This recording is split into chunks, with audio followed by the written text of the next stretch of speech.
সমস্যা। প্রত্যেকের জীবনেই সমস্যা আসা যাওয়া করে, আর প্রত্যেক মানুষ সমস্যা আসার পর তার সমাধান খুঁজতে উঠে পড়ে লাগেন। কিন্তু যখনই সমস্যার সমাধান হয়ে যায়, আমরা সুপ্রসন্ন হয়ে যাই এবং অসাবধানও হয়ে যাই। আমাদের মনে হয় যে আমরা সম্পূর্ণরূপে সমস্যার অন্ত করেছি, কিন্তু কোথাও না কোথাও একটা ছোট্ট বীজ রয়েই যায়, আর সেই বীজ আমাদের অসাবধানতার ছত্রছায়ায় বড় হতে থাকে, আর তারপর মহা সংকট হয়ে আবার আমাদের উপর আক্রমণ করে। এই সংকট যে কোনো রূপে আসতে পারে, কোনো শত্রুর রূপেও আসতে পারে, বা কোনো মহামারীর রূপেও আসতে পারে। সেই জন্য সবসময় সাবধান থাকাই উচিত, কারণ অসাবধান হলে কি হয়, আমাদের সুরক্ষা চক্রে একটা ছেদ উৎপন্ন হয়, আর আমাদের শেষ করতে পারে এমন এক বাণ সেই ছেদ বিন্দু হয়ে আমাদের হৃদয়ে প্রবেশ করতে পারে। তাই যে কোনো সমস্যার সমাধান করুন, জয়ী হন, উৎসবও পালন করুন, কিন্তু সাবধানে থাকবেন। আসুন আর আমার সাথে ভালোবেসে বলুন, রাধা রাধা। কর্ম, ধর্ম আর কর্তব্য, এই তিনটি একে অপরের সাথে জড়িত, আর অনেক সময় এই তিনটি পালন করতে করতে আমাদের সেই ব্যক্তির সামনে গিয়ে দাঁড়াতে হয়, তার বিরুদ্ধেই যেতে হয় যাকে আমরা সব থেকে বেশি ভালোবাসি। কিন্তু সেইখানে এই যুদ্ধ কোনো ব্যক্তিগত যুদ্ধ থাকে না, এ হলো কর্ম, ধর্ম আর কর্তব্যের যুদ্ধ। এটা সরল নয়, অত্যন্ত কঠিন হয় তার সম্মুখীন হওয়া যাকে আমরা সব থেকে বেশি সম্মান করি। কিন্তু আমাদের তো আমাদের ধর্মের পথে চলতেই হবে, কারণ আমরা কর্মবদ্ধ, কর্তব্যবদ্ধ, আর এটাই করা উচিত। শুধু এটুকু মনে রাখবেন, যদি আপনার উদ্দেশ্য শুভ হয়, আপনার ভাবনা শুভ হয়, আপনি যদি কর্ম, ধর্ম আর কর্তব্যের পথে অগ্রসর হন, তাহলে এই প্রক্রিয়াতে যদি আপনাকে আপনার আরাধ্যেরও সামনে দাঁড়াতে হয়, তাহলেও আপনার কোনো ক্ষতি হবে না। তাহলে আসুন আর আমার সাথে ভালোবেসে বলুন, রাধা রাধা। মানুষের কোন বিষয়ে অহংকার থাকে? সময়, ক্ষমতা, শরীর আর সম্পত্তি। আর এই চারটেই সর্বদা সঙ্গে থাকে না। কি বিচিত্র ব্যাপার! আপনি নিজেই দেখুন, সময় আজ ভালো হলেও কাল অবশ্যই খারাপ হতে পারে। ক্ষমতা আজ আপনার থাকলেও কাল তা নাও থাকতে পারে। এই শরীরটা তো নশ্বরই বটে। যত আপনি বার্ধক্যের দিকে অগ্রসর হবেন, দুর্বল হতে থাকবেন, সৌন্দর্য ক্ষীণ হতে থাকবে। আর সম্পত্তি আজ আপনার, কাল অন্য কারোর হয়ে যাবে। আর এই সমস্ত নশ্বর জিনিসে মন কেন্দ্রীভূত করতে করতে ব্যক্তি ভুলে যান সেই বিষয়গুলি যা সর্বদা আপনার সাথে থাকবে, আপনার ঢাল হবে, আপনার সম্বল হয়ে থাকবে। আর তা হল আপনার স্বভাব, বুদ্ধি, সৎসঙ্গ আর খাঁটি সম্পর্ক। নিজের স্বভাব শীতল রাখুন, কর্মে বুদ্ধির পরিচয় দিন, সর্বদা ভালো মানুষের সাথে সময় কাটান, আর খাঁটি সম্পর্ক সর্বদা পালন করুন। জীবনে সর্বদা সুখী হবেন। রাধা রাধা।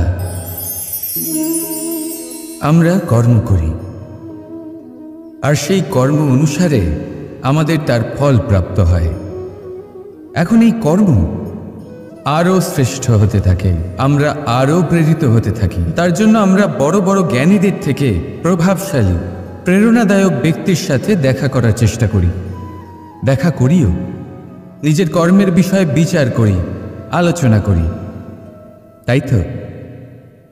কারণ আমাদের কাজ দেখে তাতে বিশেষ মতামত সামনে থাকা ব্যক্তি দিতে পারে।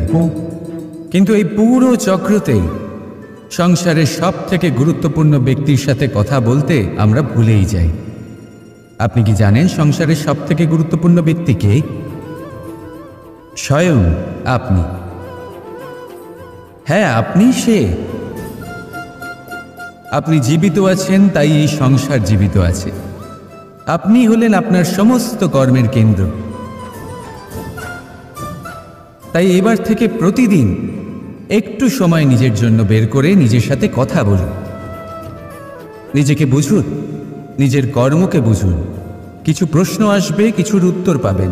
আরও কিছু প্রশ্ন আসবে যার উত্তর আপনি অবশ্যই পাবেন, কিন্তু এটা করবেন অবশ্যই, নয়তো আপনি এই সংসারের সব থেকে গুরুত্বপূর্ণ ব্যক্তির সাথে দেখা করার সুযোগই হারিয়ে ফেলবেন। এবার বলুন, আপনি কি এরকম চাইবেন? রাধা রাধা, প্রেম, ঘৃণা, এই দুই হলো একই শব্দ। কিভাবে? দেখুন না, দুটোতেই আড়াই অক্ষর রয়েছে। দুটোই হলো সেই অনুভূতি যা আমাদের মনের সাথে জড়িত, আর এই দুই অনুভূতির সাথেই জড়িত মানুষ আমাদের জন্য গুরুত্বপূর্ণ। পার্থক্য শুধু এটাই যে প্রেম পায় সম্মান আর ঘৃণাকে করা হয় অবজ্ঞা। এরকম কেন? কারণ প্রেম হলো সেই অনুভূতি যেখানে মানুষ সব কিছু দিয়ে দিতে চায়, সব কিছু লুটিয়ে দিতে চায়। সেখানে ঘৃণা হলো এমন অনুভূতি যেখানে মানুষ সব কিছু কেড়ে নিতে চায়, সব কিছু জিতে নিতে চায়। তাও প্রেমের অনুভূতি কখনো আপনাকে হারতে দেয় না, আর ঘৃণার অনুভূতি কখনো আপনাকে জিততে দেয় না। এবার কি করবেন আপনি? একটাই জীবন। ঘৃণার সাথে বাঁচবেন নাকি প্রেমের সাথে? আমি তো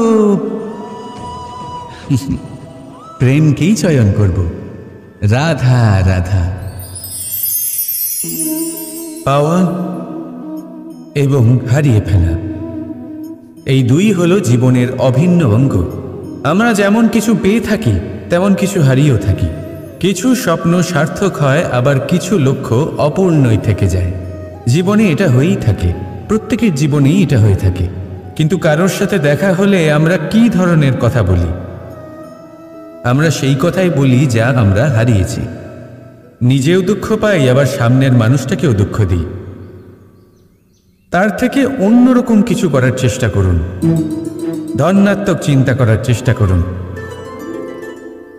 মন সেদিকেই দিন। স্মরণ শুধুমাত্র তাকেই করুন, গুরুত্ব তাকেই দিন যিনি আপনার কাছে রয়েছেন। যিনি আপনার কাছে নেই তার আশায় কষ্ট কেন পাচ্ছেন আপনি? সেগুলিকেই প্রাধান্য দিন যা আজ এখন বর্তমানে আপনার কাছে রয়েছে। যেমন আমি কংস মামাকে স্মরণ করি না, যিনি আমার ছেলেবেলা নষ্ট করে দিয়েছেন। আমি স্মরণ করি আমার যশোদা মাকে, আমার বলরাম দাদাকে, আমার রাধাকে, যারা আমার জীবনকে ভরিয়ে তুলেছেন। আপনিও ঠিক এটাই করুন, আর আমার সাথে ভালোবেসে বলুন, রাধা রাধা। কথায় বলা হয়, জীবনে ভালোবাসাই হলো সুখের মূল। এটা সত্য। এবার প্রশ্ন হলো এটাই যে এই ভালোবাসা কার সাথে করা উচিত? যদি আপনি কিছুক্ষণের জন্য সুখ পেতে চান, তাহলে ভালোবাসুন নিজের রুচি মতো। যদি আপনি কিছুদিনের জন্য সুখ পেতে চান, ভালোবাসুন নিজের বন্ধুদের।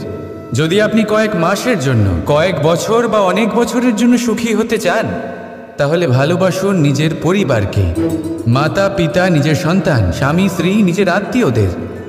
কিন্তু যদি আপনি চিরকালের জন্য সুখী হতে চান, তাহলে ভালোবাসতে হবে শুধু নিজের কর্মগুলিকে। কারণ সম্পর্ক যেমনই হোক না কেন, কখনো না কখনো ভেঙে যাবেই। এই সংসার হলো এমনই যে যাদের সঙ্গ আমরা পাই, তাদের সঙ্গ একদিন ত্যাগ করতে হয়। শুধু কর্মই হলো এমন এক সঙ্গ যা কখনো আপনাকে ত্যাগ করবে না।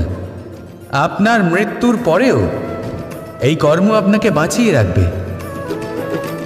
তাই সবসময় মনে রাখবেন, এই কর্ম ধর্ম মনে করে পালন করা উচিত। জীবনের শেষ মুহূর্ত পর্যন্ত কর্মকে ভালোবাসুন। জীবনের শেষ মুহূর্ত পর্যন্ত সুখে থাকবেন। আর আমি তো সবসময় বলি, শুধু কর্ম করতে থাকো, ফলের চিন্তা করো না। তাহলে আসুন আর আমার সাথে ভালোবেসে বলুন, রাধা রাধা। পরিস্থিতি কখনো এটা ভালো থাকে, আবার কখনো মন্দ হয়ে যায়। কখনো এই পরিস্থিতি আমাদের পক্ষে থাকে, আর কখনো এই পরিস্থিতি অনুযায়ী আমাদের চলতে হয়। কোনো বিকল্প থাকে না। কিন্তু যখনই এই পরিস্থিতি খারাপ হয়ে যায়, তখন কি করা উচিত সেই প্রশ্ন মনে জেগে ওঠে। পরিস্থিতি যখন প্রতিকূল হয়, তখন আমরা কিছু হারালে তা হারিয়ে ফেলি, ঠিক আছে, কিন্তু যা বাকি আছে সেটা আমরা আগলে রাখতে পারি। পরিস্থিতিকে সামলে রাখার চেষ্টা আমরা অবশ্যই করতে পারি, শুধু সেটুকুই আমাদের হাতে রয়েছে। কিন্তু এর থেকেও বড় সমস্যা আছে, অহংকার। কখন প্রবেশ করে আমরা জানতেও পারি না। এই অহংকার আপনাকে বুঝতেও দেবে না যে আপনি সত্যি কিছু হারিয়েছেন। আপনার কিছুই যাবে আসবে না। দেখতে গেলে আকাশের সূর্য নিজের প্রকাশ হারিয়ে ফেলে যখন অন্ধকার ঘনিয়ে আসে। তাহলে আমরা কে হই? ওনার সামনে তো কিছুই নই।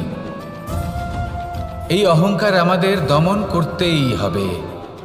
এটা বিশ্বাস করতে হবে যে এই সমগ্র সৃষ্টিতে আমরা শুধুমাত্র একটা কণা, তার থেকে বেশি আর কিছুই নয়। বিশ্বাস করতে হবে যে আমরা ততটাও বড় নই যে কখনোই কিছুই হারাবো না। এবার যেদিন এই জ্ঞান আপনি আত্মস্থ করে নিজের আচরণ পাল্টাবেন, মনে রাখবেন সেই দিনই অহংকারকে দমন করতে আপনি পথে অগ্রসর হয়ে পড়েছেন। এই অহংকারকে দমন করুন আর আমার সাথে ভালোবেসে বলুন, রাধা রাধা। তালা অনেক পুরনো একটা আবিষ্কার। যবে থেকে এই সংসারে বহুমূল্য বস্তু নির্মিত হয়েছে, তবে থেকেই এই তালা নির্মাণ হয়েছে।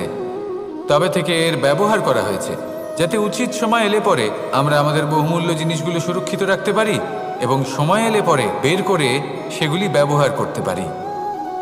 এবার একটা গুরুত্বপূর্ণ তথ্য আছে যেটা জানা অত্যন্ত গুরুত্বপূর্ণ, এবং সেটা হলো যে একটা তালা নির্মাণের পূর্বে তা খোলার যন্ত্র অর্থাৎ তার চাবিটি নির্মাণ করা হয়, এবং এটাই জীবনের খুব বড় একটা শিক্ষা প্রদান করে যায়। আমাদের জীবনে যখনই কোনো সমস্যা আসে, তখন ভয়ভীত হওয়ার কোনো দরকার নেই, কারণ এই প্রকৃতি, এই ঈশ্বর এই সমস্যার সমাধান তথা এর চাবি আগে থেকেই নির্মাণ করে রেখে দিয়েছেন। শুধু দরকার হলো সেই সমস্যার ঊর্ধ্বে উঠে সেই সমাধান খুঁজে বের করা। মানুষ অনেক সময় সমস্যা দেখে ভীত হয়ে পড়েন, চিন্তিত হয়ে পড়েন, নিজের বিবেক হারিয়ে ফেলেন। আপনার শুধু এই মনকে শান্ত করা প্রয়োজন। এই শান্ত মনের সাথে এই সমস্যার নিবারণ খুঁজে নিতে হবে। তাই সমস্যা যতই তীব্র হোক না কেন, ভয় পাওয়ার কোনো প্রয়োজন নেই। পরম শান্ত মনে সমাধান খুঁজে বের করুন। আসুন আমার সাথে ভালোবেসে বলুন, রাধা রাধা। মানুষ বড়ই বিচিত্র প্রাণী। অধিক থেকে অধিকতর ধন লাভ করার চেষ্টায় নিজের শরীরকে নষ্ট করে ফেলেন, নিজের শক্তি হারিয়ে ফেলেন, নিজের সামর্থ্য হারিয়ে ফেলেন। আর যে ধন লাভ করেন সেটা কোথায় যায়? সেই শক্তি, সেই সামর্থ্যকে আবার ফিরে পাওয়ার জন্য। আর কিছু মানুষ জীবন এমনভাবে যাপন করেন যেন তা কখনোই শেষ হবে না, কিন্তু শেষ তো সবারই হবে। আর যখনই শেষটা কাছে চলে আসে, তখন মানুষ এটা বুঝতে পারেন যে সে জীবনকে উপভোগ করেননি। তার কারণটা কি? লালসা। এই লালসা জন্ম দেয় লোভকে, আর এই লোভ জন্ম দেয় আপনারই বিনাশকে। সেই জন্য আজ আপনার কাছে যা কিছু আছে, যেমনটা আছে তার সাথে জীবন যাপন করুন, পূর্ণরূপে যাপন করুন। আপনার কাছে যতই ধন, শক্তি, মান থাকুক, তা সবার মধ্যে ভাগ করতে শিখুন। ভাগ করলে ভালোবাসা বাড়ে, আর এই ভালোবাসা দ্বারা জীবন আরও সুখময় হয়ে ওঠে। তাহলে আসুন আর আমার সাথে ভালোবেসে বলুন, রাধা রাধা। মানুষ সত্যের সাথে অবগত হবার জন্য ব্যাকুল হয়ে থাকে, চিরকাল চেষ্টা করতে থাকে। জন্ম থেকেই তার মনে এই ইচ্ছে জাগ্রত হয় সত্যিটা কি সেটা জানতে। এবার এই ইচ্ছে এটা পূর্ণ কিভাবে করা যেতে পারে? কারোর মনে হয় যে জ্ঞান অর্জন করলেই এই ইচ্ছে পূর্ণ হতে পারে, তাই কেউ কেউ জ্ঞানের পেছনে ছুটতে থাকেন। কেউ এটা ভাবেন যে এই ইচ্ছে পূর্ণ করা যেতে পারে ধন আর শক্তির দ্বারা, তাই তারা ধন আর শক্তি প্রাপ্ত করতে চান। কেউ আবার ভাবেন যে অন্তরের মন্থন দ্বারা এটা সম্ভব হতে পারে। এবার এটাও সত্যি যে মন্থন করলে অমৃত লাভও সম্ভব হতে পারে, কিন্তু তার জন্য এই মন্থন করার জন্য একটা উচিত দিকে অগ্রসর হওয়া প্রয়োজনীয়। উচিত সংযমের দ্বারা সামনে এগোতে হবে, আর কোনো আশা না করে সামনে এগিয়ে যেতে হবে, তবেই এটা সম্ভব হতে পারে। একটা বাদ্যযন্ত্রের কথা ভেবে দেখা যাক। তার থেকে সুর তখনই নির্গত হয় যখন তার তারগুলি ঠিক করে বাঁধা হয়। যদি বেশি বেঁধে ফেলা হয় তাহলে তার ছিঁড়ে যেতে পারে, আর যদি ঢিলে থেকে যায় তাহলে তার থেকে উচিত সুর নির্গত হবে না। একটা অত্যন্ত গুরুত্বপূর্ণ কথা মনে রাখবেন, সত্যকে লাভ করার প্রাথমিক আধার হল অনুশাসন।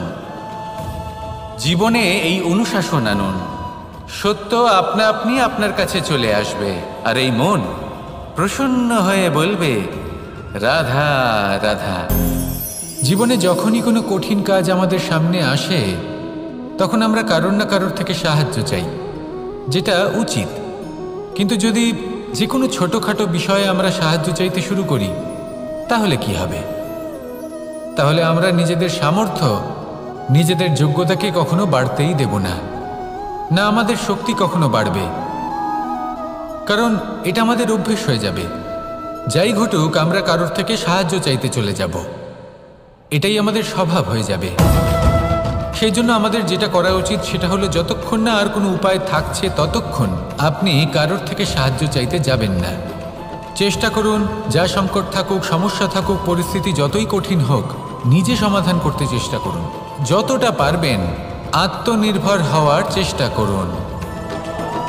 যদি এটা করতে পারেন তাহলে আপনি অনেক কিছু শিখবেন। দিন প্রতিদিন আপনার জীবন আরও বেশি উজ্জ্বল হয়ে উঠবে, ব্যক্তিত্বের বিকাশ ঘটবে, আপনার শক্তি বৃদ্ধি পাবে, যোগ্যতা বৃদ্ধি পাবে, আত্মবিশ্বাস জেগে উঠবে, আর আত্মনির্ভর হয়ে মন বলবে রাধা রাধা। আমাদের জীবন হলো একটা উপবনের মতো, যেখানে কাঁটাও আছে আবার ফুলও আছে। আর যদি আপনি ফুল লাভ করতে চান তাহলে কাঁটার সংস্পর্শে তো আপনাকে আসতেই হবে। এটাই জীবনের সত্য। আমাদের জীবনে, আমাদের পরিবারে, আমাদের সমাজে দেখবেন ভিন্ন ভিন্ন ধরনের মানুষ আছে। কেউ আছেন দুর্জন, কেউ সজ্জন, কেউ শত্রু হন তো কেউ মিত্র। যদি আপনি দুর্জনদের কাছে যান তাহলে শুধুই কষ্ট পাবেন, যদি আপনি শত্রুর কাছে যান তাহলে ঝামেলায় জড়িয়ে পড়বেন। তার চেয়ে ভালো আপনি সজ্জনদের কাছে যান, আনন্দ এবং জ্ঞান লাভ করবেন। নিজের মিত্রদের কাছে যান, আপনি সাহস লাভ করবেন। আরও একটা কথা বলি, এই জীবন এত বড়ও নয় যে আপনি প্রত্যেক সমস্যায় প্রত্যেক মানুষের সাথে ঝামেলায় জড়াবেন। শুধু যার সাথে আপনার মনের মিল হবে তাকে প্রণাম করুন, আর যার সাথে মনের মিল হবে না তাকে দূর থেকে প্রণাম করুন। কিন্তু মনের মধ্যে থেকে প্রেমের বোধ কোথাও যেতে দেবেন না, কারণ এই ভালোবাসাই শেষ মুহূর্তে আপনার উচিত পথ প্রদর্শন করবে। তাই এই ভালোবাসাকে মনে জাগ্রত রাখুন, আর এই ভালোবাসার সাথেই বলুন রাধা রাধা। কোনো এক সময়ের কথা, একজন জেলের একটা ছোট্ট পুত্র ছিল। সে ভাবল যে আমি আমার বাবার মতোই মাছ ধরব। তখন সে একটা লাঠি নিল, তাতে দড়ি বাঁধল, আর সেই দড়ির মুখে যে কাঁটা বিঁধে থাকে তাতে চারা ঝুলিয়ে জলে ফেলল আর বসে থাকল। কিছু সময় পরে জলে একটি তরঙ্গ দেখা গেল। ও বুঝতে পারল খুব বড় একটা মাছ ফাঁদে পড়েছে। ও বল প্রয়োগ করলো, সেটা টানার চেষ্টা করলো, মাছও বল প্রয়োগ করলো, আর শেষে যেটা হলো সেই দড়ি ছিঁড়ে গেল আর মাছ বেঁচে পালিয়ে গেল। দেখুন, ও অনেক চেষ্টা করলো কিন্তু অসফল হলো। কখনো অধিক বল প্রয়োগ করলো, আবার কখনো কম বল, কিন্তু কিছুতেই সফল হলো না। ও পঞ্চমবার প্রচেষ্টা করলো, না বেশি বল প্রয়োগ করলো না কম, ততটাই বল প্রয়োগ করলো যতটা পর্যাপ্ত, ঠিক ততটাই বল, যতটা বল সেই মাছ প্রয়োগ করলো। আর শেষ পর্যন্ত জীবনে প্রথমবার ও মাছ ধরতে সফল হলো। এবার এই কথার সারমর্ম কি? ভারসাম্য। এটাই হলো জীবনের সবথেকে বড় নিয়ম। আমাদের সবার জীবনে সমস্যা রয়েছে, কখনো মন দিয়ে ভেবে দেখবেন জীবনে যদি কোনো ক্ষুদ্র সমস্যা